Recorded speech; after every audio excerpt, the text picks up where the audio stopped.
ever seen this picture before? Nope. Okay. You mind if I tell you his story? I would love to hear it. Perfect. Well, his name was Tamir Rice. He was a 12-year-old boy. He was described by his family as being extremely creative, athletic. He played almost every single sport. Football, basketball, he swam. But most importantly, he was described as a mama's boy. He loved his mom, he loved his family.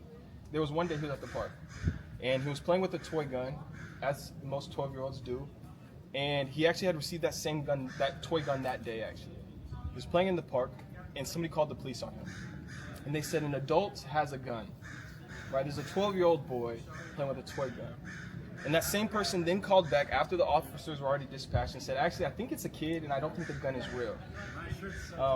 But the problem is that the officer who was arriving on scene was already declared mentally unstable by previously in his life, by another police department. And so he pulled up to the park. And in less than 2 seconds, he got out of his car. And then within less than 10 feet, he shot Tamir Rice straight up. There was nothing Tamir could do, nothing he could have said to prevent this. And to add on to the tragedy and the horrificness of this event is Tamir's older sister at that time, ran to him, ran to her little brother, wanted to, help him. But instead of letting that happen, the police tackled her and handcuffed her as well. Until the next day, sadly, Tamir Rice died in the hospital. Police brutality is a thing we have seen a lot in our society. What is your reaction to this story, and what does it say kind of about our society generally, do you think? It's like a huge issue. Yeah. Once you said the name, I recalled the story. Yeah.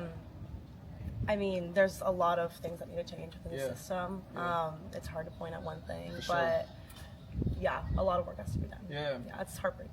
It is. I think, too, when we think about policing, that the policing system derived from slave patrols to capture black people and then bring them back.